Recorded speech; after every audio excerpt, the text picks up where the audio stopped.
Translation and purport by His Divine Grace A.C. Bhakti Swami Srila Prabhupada. Translation. One should be satisfied with whatever he achieves by his previous destiny, for discontent can never bring happiness.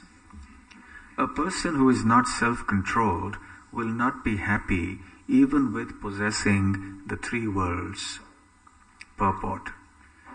If happiness is the ultimate goal of life, one must be satisfied with the position in which he is placed by Providence. This instruction is also given by Prahlad Maharaj. Sukham aindriyakam daitya deha yogena dehinam sarvatra labhyate daivad yatha dukkham ayatnataha. My dear friends born of demoniac families, the happiness perceived with reference to the sense objects by contact with the body can be obtained in any form of life according to one's past fruitive activities.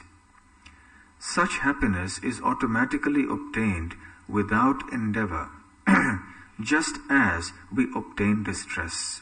Srimad Bhagavatam, Canto 7, Chapter 6, Text 3. This philosophy is perfect in regard to obtaining happiness. Real happiness is described in Bhagavad Gita, Chapter 6, Text 21. Sukham atyantikam yattad buddhi grahyam atindriyam vetti yatra na chaivayam sthitas chalati tattvataha.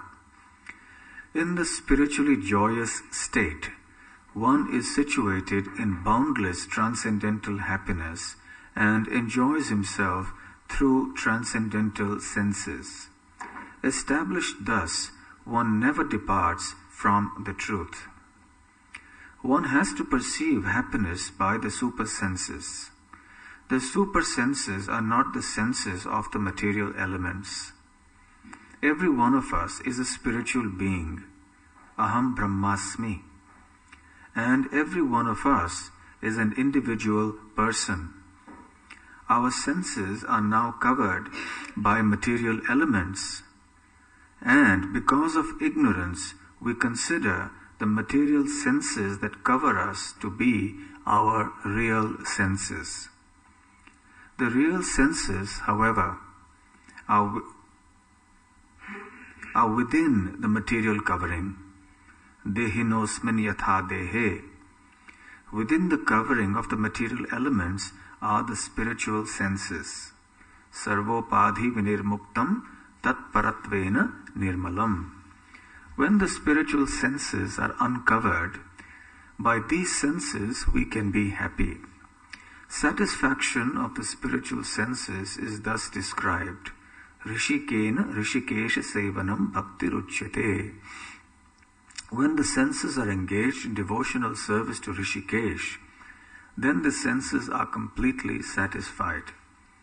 Without this superior knowledge of sense gratification, one may try to satisfy his material senses, but happiness will never be possible. One may increase his ambition for sense gratification and even achieve what he desires for the gratification of his senses. But because this is on the material platform, he will never achieve satisfaction and contentment. According to Brahminical culture,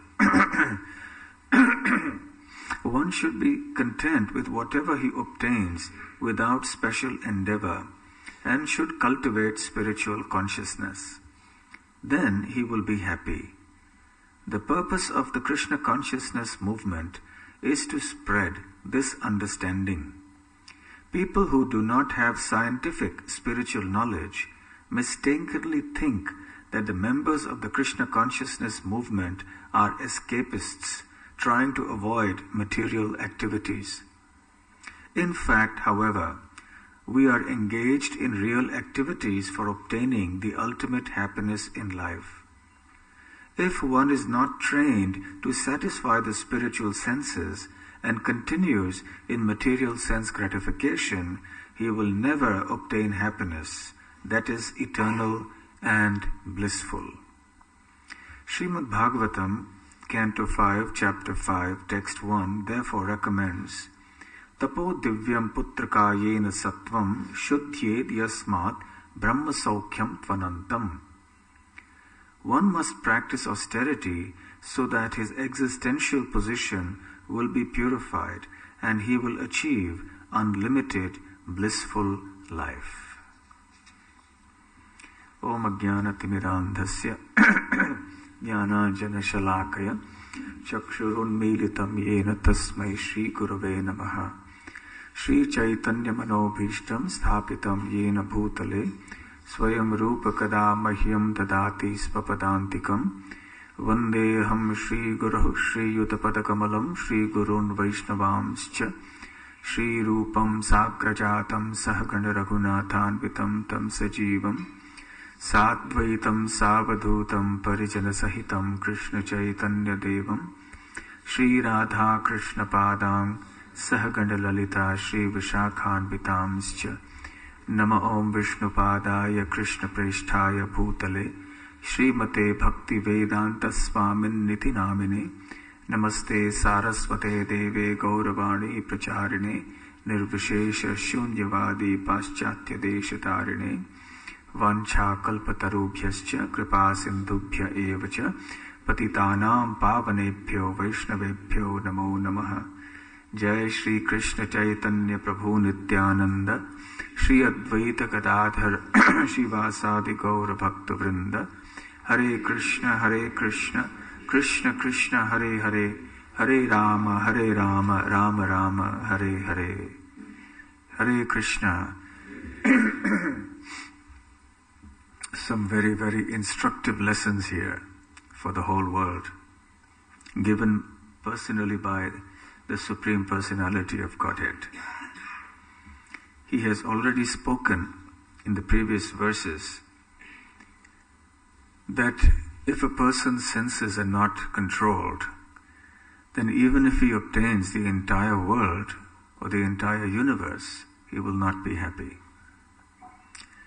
And Lord Vamanadev continues, and he says that if I were not satisfied with these 3 paces of land, then even if I had one island, on the earth planet, even to possess one island is a big thing, but the island that he's talking about is a planet, because it's an island in space, Dvipa. So he says, even if I were to have an entire planet, I would not be satisfied, because I would then hope to get the other planets. So in other words, better to be satisfied with these 3 paces of land. And he says, history is full of powerful kings who were kings of the whole universe, but they could not achieve satisfaction.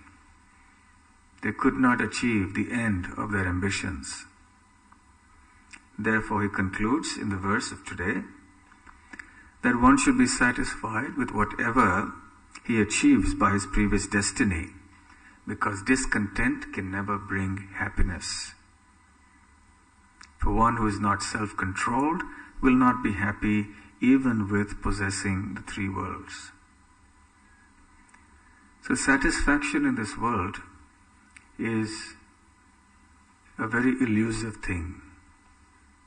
It doesn't come easily, but actually it's easier than we think. Satisfaction is a state of mind. It's all in the mind, Prabhu.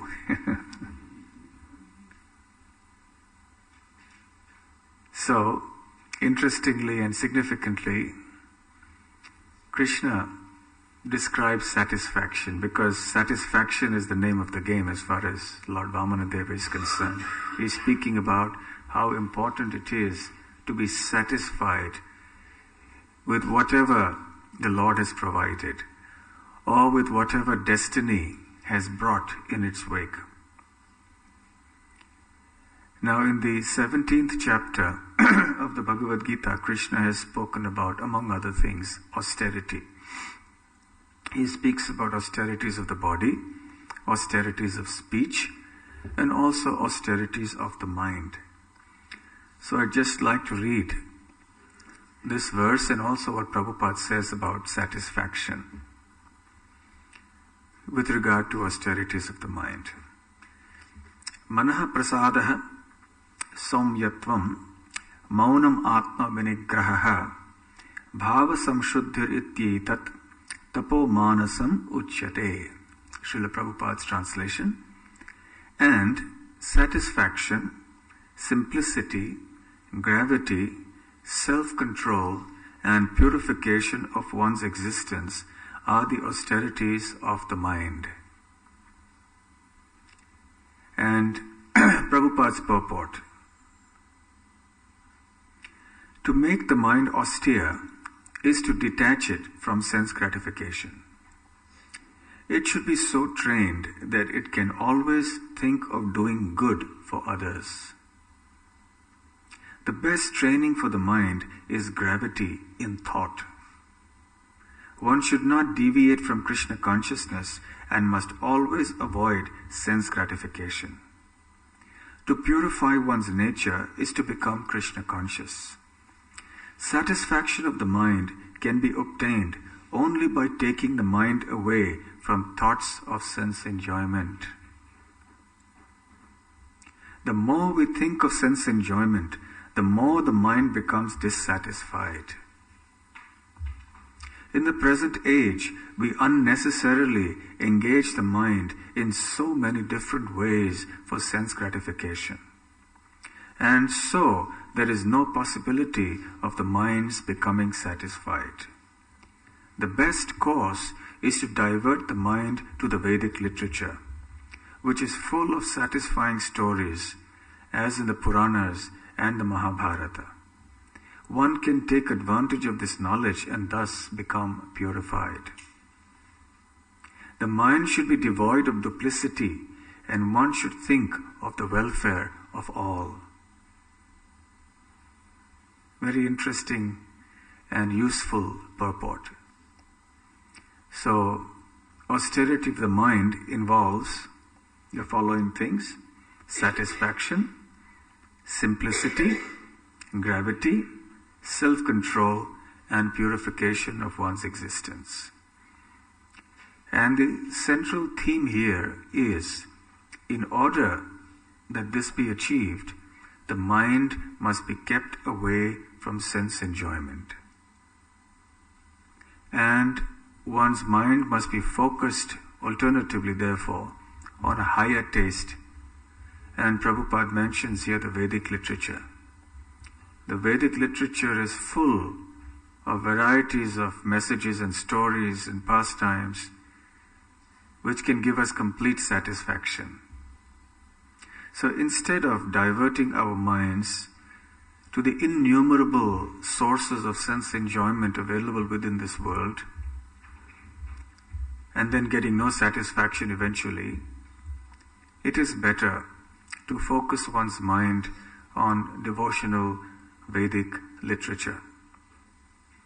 Srila Prabhupada mentions here in the purport, satisfaction of the mind can be obtained only by taking the mind away from thoughts of sense enjoyment. The more we think of sense enjoyment, the more the mind becomes dissatisfied. So today, the society is geared towards exclusively doing just that, to making the mind more and more dissatisfied. That's what the whole advertising propaganda is. If anyone works in the advertising and marketing field, you will know that basically your business is to create a demand even where none exists. To create an unnecessary desire in the minds of people that you just buy this, you need it, you can't do without it. Although you've lived happily enough without it all your life. But now this new product comes up and you can't do without it. And there's more and more and more. So we are bombarded every day with advertising, with a whole array of products in the supermarket that tell us just take this, take this, take this, and do this, do this, do this. And then the modern liberal philosophy urges us to do anything and everything to become happy. And that is just about the last thing we should do to become happy. By doing anything and everything in the pursuit of happiness, we actually become dissatisfied, increasingly so. So this increasing dissatisfaction of the mind is termed by the modern world as progress. So to the degree that the society is able to increasingly agitate the minds of people and induce them to move into newer and newer varieties of sense enjoyment, by which they will eventually become even more dissatisfied, that is considered progress. So to present a larger variety of opportunities for sense gratification and therefore larger number of opportunities for dissatisfaction is the business of the modern civilization. So is this really civilization? That's the moot question. Real civilization is a civilization not that increases the wants of humanity, but it is a civilization that helps the citizens transcend the wants. Success and happiness in the modern materialistic world is gauged according to how you can increase your wants, your consumption. But Vedic civilization is based on the principle of how you can transcend your wants, go beyond and minimize your wants, and therefore live a simple life. If we don't do that, then there is no possibility of any happiness. So this is the austerity of the mind. Another place where the simplicity, the description of simplicity comes is when Krishna speaks about the qualities of his devotees in chapter 12. Text 13 onwards up to 19 or 20, he goes on, describes very beautifully. And he says, Santushto yena kena chit, that a devotee of the Lord is always satisfied in any circumstance. Yena kena chit means whatever be the material circumstances, then the devotee is satisfied. And Prabhupada mentions in the purport what this means. He gives an example. He says sometimes one may get palatable food and sometimes one may not, but one should be satisfied. In this way, whatever opportunities are available for one's sense enjoyment, or whether they are not available, one should be detached. In the 10th chapter of the Bhagavad Gita, where Krishna is describing his various opulences, he mentions that all qualities in this world come from him. Whether they are good qualities or bad qualities, ultimately Krishna is the source of all of them. And then he speaks about satisfaction, tushti. Of course, we won't go into the other qualities, it's a big topic. But I'll just mention this one point, tushti, which means satisfaction. So Krishna is saying that the quality of tushti also comes from me.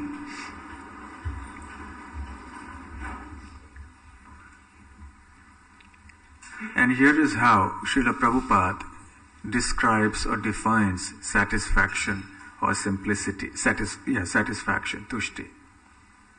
Quote, tushti, satisfaction means that one should not be eager to gather more and more material goods by unnecessary activity. One should be satisfied with whatever is obtained by the grace of the Supreme Lord. That is called satisfaction. So, what is satisfaction? That one should not be eager to gather more and more material goods by unnecessary activity. Some very, very practical instructions here. Spiritual life is not something impractical. And of course, because the mind has unlimited desires, So there's no limit to what we want. So better to just curb those desires and be satisfied with what destiny has provided to us here and now. So Narad Muni in the Srimad Bhagavatam instructs his disciple Vyasadeva by saying, Tasyaiva hetoh prayateta kovido na labhyate brahmatam yattu paryatah tal labhyate dukkhavat anyatah sukham kalena sarvatra kabira ramhasa. He says, my dear sage Vyasadeva, one should aspire for that thing, especially an intelligent person who is philosophically inclined, kovidaha. Tasya eva prayateta. Such a kovidaha, such an intelligent philosophical person must certainly strive for that thing which is not obtained even by traveling throughout the universe. Brahmati upari adhaha. Upari means the topmost planet, adha means the lowermost planet. Brahman means to move.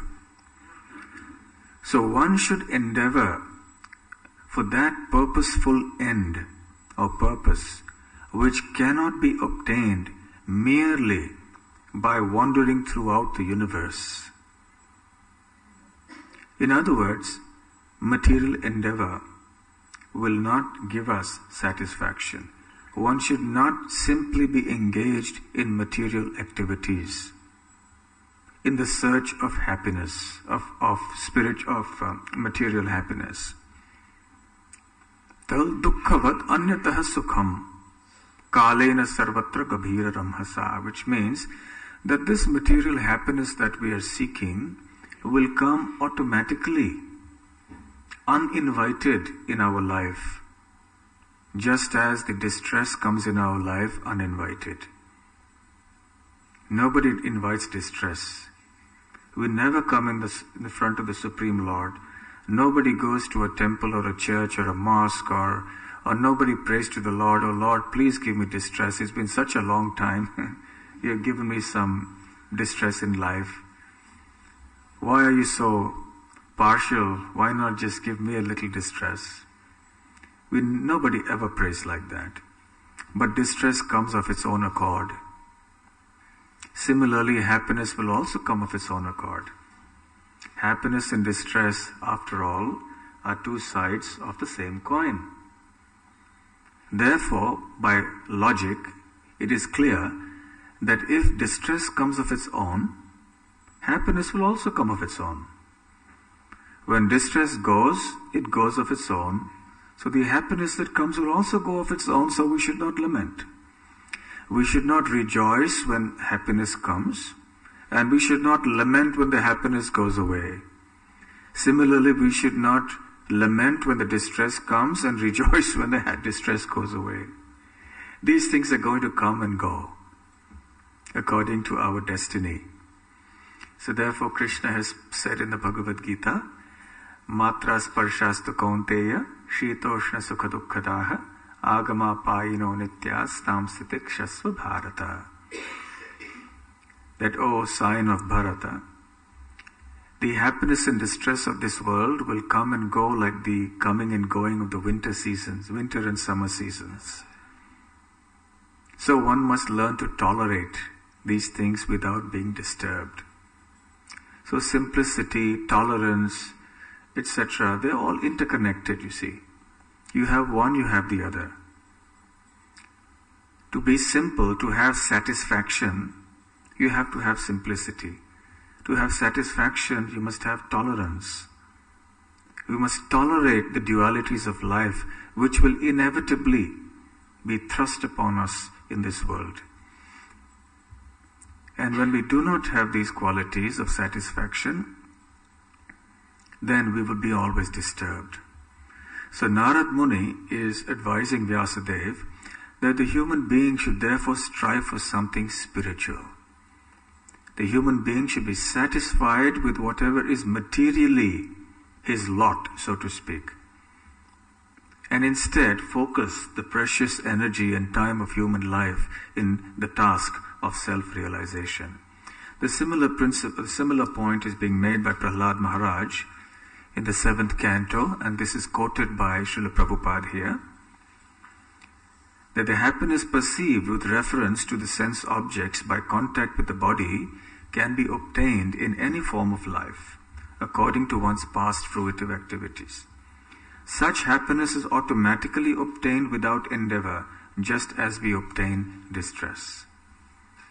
So this happiness-distress business is something natural, the coming and going business. So coming and going means that it is temporary. If it's come, it will go. But the spiritual platform is that which having come will stay. Or rather, we shouldn't say having come, it's already there. But we haven't realized it. That which is always there will always stay.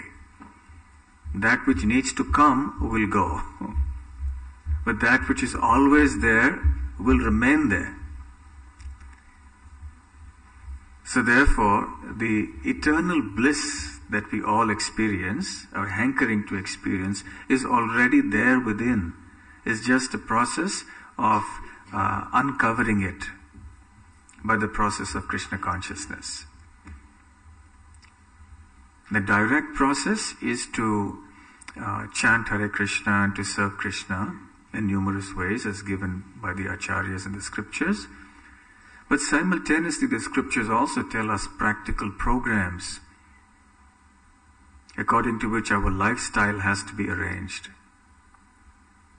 Otherwise, lack of satisfaction will not only destroy our peace of mind, it will destroy our happiness, and it will destroy our prospects for spiritual progress. Long time ago, I remember hearing this story of this one person who was about to die, and he had no heirs. So he had huge property, and he was wondering, what should I do with it? So he said, okay, let me give it to the most deserving person. So he advertised. He said, I will give away as much land to anyone who can run around it. You should start at sunrise and you should be back by sunset. And within this time period, you should run around my land. And whatever the area you are able to cover by running around, that is your land. So he must have had thousands and thousands and thousands of acres. So then some people came and they got a little land and went away. And there was one man who came, he was greedy. So he started running early morning, running and running and running and running. And then he was running all day, he was getting tired, but that greed was so overwhelming, he couldn't stop. So he was running more and more, and then he saw the sun had crossed the meridian, it was now no more overhead, it was moving down. It was time to head back, because he wouldn't have got back before sunset. And the condition was that if you come even one moment after sunset, you lose everything, you get nothing, zero. So he should have started heading back. But he didn't. He was thinking a little more, a little more, a little more. And he went on and on and on and on. And then he said, yes, it's time, the sun is now about to set. And he began to run as he was really tired all day running like that. Finally, he just about made it. He covered a huge amount of land. And he just about made it, but he was so exhausted he fell down and died. So that's the story of our greed. That's all we achieve at the end of the day. Death. No lasting benefit to anyone. So greed is one of those things by which Maya traps us actually. Do you know how a monkey is trapped? You know, a monkey is very restless, so it's very hard to get hold of a monkey. So, it's a very interesting, simple, but ingenious method. What the hunter does is, he keeps a jar which has a long neck, a long slim neck. And the monkeys are always watching. So the monkeys like to eat sweet berries from the trees. So the hunter, in full view of the monkey, he places some delicious berries into the jar. Okay, one by one, and the monkey is watching carefully. So as he places the berries in the jar, and then the hunter goes away and he hides somewhere, watching from a secret place. And the monkey looks around, sees, okay, he's gone. So he jumps down, he comes in and puts his hands into the jar. And he grabs hold of the berries. It's a fistful. And now he wants to bring the fist out. But he can't. Why? Because the neck of the flask is narrow. And the flask is fitted to the ground. So he can't carry the flask away. So he tries to pull it and pull it and pull. He doesn't have the sense to realize that I should just let go and then I can remove my hand. Meanwhile, the hunter approaches. He's seeing the hunter coming, but he doesn't want to let go. He thinks he wants the cake. What's the saying? He wants to have the cake and eat it too, yes? So he's trying, and then eventually, because he doesn't want to let go, he's trapped, caught by the hunter. He loses his life. So similarly, because we don't want to let go in this world, we want more and more and more. Therefore, we destroy our peace of mind and eventually destroy our very life. In the 11th canto of the Srimad Bhagavatam, one of the 24 gurus of the Avadhut Brahmana, Shiksha gurus, he sees them all in nature. You know, the pigeon, the sea, the ocean, the wind, and so on. All these are his Shiksha gurus. And one of them is the hawk. So the hawk one time was about to eat a piece of meat that he had caught. And a bigger hawk spotted that. You know, hawks have sharp vision, therefore you say he has got a hawk's eye on something. So the bigger hawk was much more powerful. He saw this hawk with that piece of meat and he swooped down. And many other hawks also saw it and they all started swooping down on him. And they were about to attack him because they wanted the meat. So this hawk was intelligent. He understood that actually they don't want me, they want the meat. But because they want the meat, they're going to attack me. So if I want to save myself, then I should let go of the meat. So understanding his true welfare, he let go of the meat and withdrew from the place. And sure enough, he was safe and secure. So in this world, sometimes it is important to let go and not be attached to accumulating more and more. Just be satisfied with providence. Providence has given us less today, it may give us more tomorrow. So whether there is less or more, eventually that is not the source of our happiness. The source of our happiness is Krishna consciousness. So by cultivating satisfaction, one remains stable in this material world, and one can then remain enthusiastic for serving Krishna. Srila Prabhupada has mentioned in the purport that thoughts of sense enjoyment reduce our enthusiasm in Krishna consciousness. So one's mind is absorbed in thoughts of sense enjoyment, one loses that spirit, the enthusiasm to serve Krishna. Therefore, at a practical level, one may follow Vamanadeva's instructions and try to be satisfied with whatever providence has given to us now and save our valuable time and energy for serving Krishna. Thank you very much. We'll stop here. Are there any questions, comments?